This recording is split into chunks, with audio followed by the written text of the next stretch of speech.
France s'interroge, la France se demande comment va Kylian Mbappé. La France a peur pour les plus anciens. Ne vous inquiétez pas, en tout cas pas tout de suite. Soyons vigilants, puisque vous le savez bien sûr, il a raté plusieurs séances d'entraînement depuis le début de cette préparation. C'était un coup de dos, un coup de genou. Et bien cette fois-ci, il n'était pas présent à la séance parce qu'il avait mal à la tête du péroné. Il n'y a pas beaucoup d'inquiétude selon les informations que l'on a pu recueillir à la chaîne L'Équipe au sein du staff technique, mais il faut demeurer vigilant bien entendu. Sébastien, je vais profiter de la présence d'un préparateur physique en plateau, Olivier Rodriguez. C'est vrai que bon, il y a l'aspect psychologique, on en a beaucoup parlé, Kylian Mbappé en a beaucoup parlé. Hein. Ça y est, il est parti du PSG, tout va bien, il est très heureux. Sur l'aspect physique, problème de dos, un coup au genou, et là les informations de Sébastien, la tête du péroné. Est-ce qu'on est en droit d'être un peu inquiet quand même pour le match face à l'Autriche? Oui, parce qu'avant ces événements-là, donc ce que vient de dire Sébastien, il y a aussi le passif. Le passif, c'est une fin de saison un petit peu en dents de scie, en tout cas en pointillé, avec des performances irrégulières et surtout des temps de jeu qui n'étaient pas ceux qu'il avait dans ses standards. Donc tout ça mis bout à bout, vous prenez ça dans un sac, vous mélangez. Vous balancez ça par terre et effectivement, il y a de quoi être un petit peu inquiet. Alors, un petit peu inquiet, hein, pas tirer la sonnette d'alarme, mais ça pose question. Je me permets juste une petite question par rapport à l'impression visuelle qu'on a eue face au Luxembourg. Enfin, personnellement, moi, je le trouvais parfois lourd, parfois emprunté. Moi aussi. Avec le Paris Saint-Germain. Ouais. On l'a retrouvé un peu... Ça allait un peu mieux. Et là, ça allait un peu mieux face au Luxembourg. Comment vous expliquez ce contraste? Déjà... l'état d'esprit, parce que tu l'as souligné tout à l'heure, Giovanni, il se dit libéré d'une pression, d'un transfert qui pesait sur les épaules de tout le monde depuis longtemps et surtout sur les siennes. Mais je dis quand même que il va peut-être manquer de rythme les premiers temps. En plus, ça, il rate quelques entraînements. Bon, rien ne vaut la compétition de toute façon, donc on verra ce que ça donnera dans quelques jours. Lundi. Lundi, oui, face à l'Autriche. Dave, vous inquiète cette prépa d'Mbappé en vrai? Oui, un peu, mais c'est presque plus par impression de déjà vu, c'est-à-dire que je me souviens, alors évidemment, c'est pas les mêmes cas, c'est pas les mêmes situations, mais je me souviens de la préparation de Benzema avant la Coupe du Monde 2022, où à chaque fois on nous expliquait c'est pas grand-chose, il se ménage, il aurait même pu rejouer en fin de saison si vraiment. J'avais pas repensé, mais c'est vrai. Mais oui, et en fait, à force de reporter, on s'est aperçu qu'en fait c'était plus sérieux que prévu. Je fais pas d'analogie, je dis juste que ce serait quand même mieux s'il pouvait enchaîner effectivement des séances d'entraînement parce que tu les rates jamais pour rien.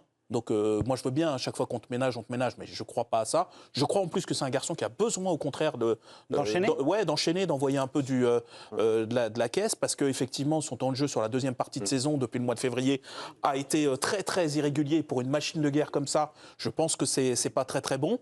Et là sa préparation elle est encore là aussi en pointillé. Bon, ce sera mieux quand on le verra cavaler et enchaîner, quoi. On l'a vu face au Luxembourg, honnêtement, il était très très calme et il avait déjà mal au dos.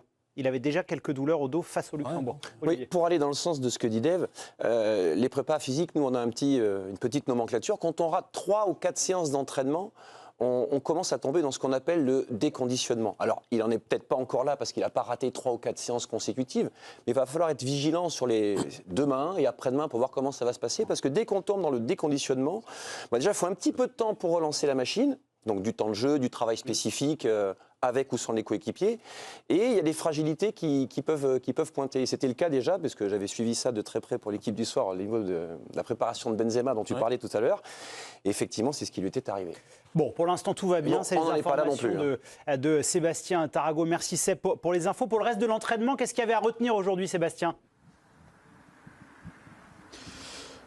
Alors, un petit virus est apparu au sein du groupe France. Il a quand même cloué au lit Kingsley Coman.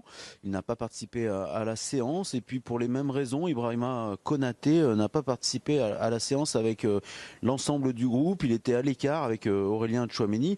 Une bonne nouvelle, malgré tout, en revanche, c'est bien sûr la présence d'Adrien Rabiot pour la deuxième journée consécutive. Moi, je pense, depuis 2-3 jours, qu'il ne faut pas totalement exclure le fait qu'il puisse jouer lundi. Il faut être prudent là aussi. Il n'y aura pas sans doute de prise de risque dans le staff français, mais il y a une réflexion qui est menée pour l'instant. Puis vous parliez, je me permets, excusez-moi Giovanni, mais vous parliez de Kylian Mbappé par rapport à l'impression visuelle qu'il vous avait donnée lors du premier match amical. Moi je peux vous dire aussi qu'il a perdu un tout petit peu de poids. Il n'a pas perdu 5 kilos, mais il a perdu un petit peu de poids et ça fait jamais de mal. Ça peut même parfois faire du bien de perdre un peu de poids. Par rapport à ce qu'on sait sur Adrien Rabiot, Sébastien, puisque vous parlez de la compo, si jamais le joueur de la Juve n'est pas dispo, on est d'accord que c'est Fofana qui est pour l'instant en pôle, si je peux dire ainsi? Oui, a priori, il a marqué davantage de points que Eduardo Camavinga. Moi, j'aime beaucoup Camavinga, mais c'est vrai que Fofana a marqué davantage de points pour le moment. Il y avait Ousmane Dembélé et Ferland Mendy aujourd'hui en conférence de presse. Et Sébastien, vous avez choisi 7 extraits. Ça concerne l'ailier du PSG et ça parle politique. On écoute. Je pense que la situation en France, voilà, la sonnette d'alarme, je pense qu'elle a été lancée et qu'il faut, je pense, se mobiliser pour aller voter tous ensemble. Comme j'ai vu, je regardais le journal de 13h il n'y a pas longtemps, qu'un Français sur 2 ne vote pas, et je pense qu'il faut se mobiliser à aller tous voter. Et voilà, les législatives vont arriver. Voilà, la FFF va mettre en place quelque chose pour qu'on aille voter par procuration, pardon. Et voilà, je pense qu'il faut se mobiliser à aller voter. Vous avez parfaitement choisi l'extrait parce qu'on aura un thème tout à l'heure dans la deuxième partie de l'équipe du soir. On parlera de l'aspect politique et de l'équipe de France. Adrien, une interview du sélectionneur Didier Deschamps auprès du Figaro. Il parle de son avenir. Oui, il était interviewé par les champions d'Europe 1984 et les champions d'Europe 2000. Alors, vous n'avez peut-être pas eu le droit à votre question, Johan Micou, mais en tout cas, certains d'entre eux ont posé des questions, dont Yvon Leroux qui lui demande « Arrêteras-tu l'équipe de France en 2026 à la fin de ton contrat ou non ?» Comme d'habitude à la Deschamps, il arrive à ne pas y répondre. Contractuellement, c'est prévu comme cela. Je suis à fond dans la compétition et je prendrai le temps, comme je l'ai fait à chaque fois, de réfléchir à mon avenir. Aujourd'hui, je suis programmé pour aller jusqu'à la Coupe du Monde aux États-Unis en 2026. Au moins, il dit qu'il sera là jusqu'à la Coupe du Monde 2026. Taquin, Adrien Courouble, vous y allez sur le sélectionneur de l'équipe de France. Ah, si, vous y allez un peu quand même. Sébastien, avant de vous libérer sur la partie bleue, puisque vous allez bien sûr rester avec nous pour le débrief de votre documentaire sur Paul Pogba, quel est le programme demain de notre équipe de France ? Demain, le programme il a changé. Ça signifie a priori que la séance d'entraînement va être riche d'enseignements.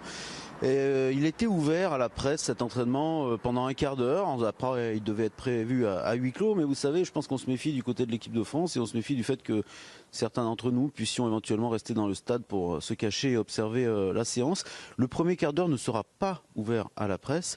Et la conférence de presse des joueurs, Olivier Giroud et Benjamin Pavard sont attendus, a été avancée à 11h du matin pour que, sans doute, il n'y ait personne dans l'enceinte du stade au moment où débutera la séance d'entraînement. Merci beaucoup Sébastien. Vous restez avec nous pour parler évidemment de votre documentaire. On va accueillir notre premier invité de la soirée. On est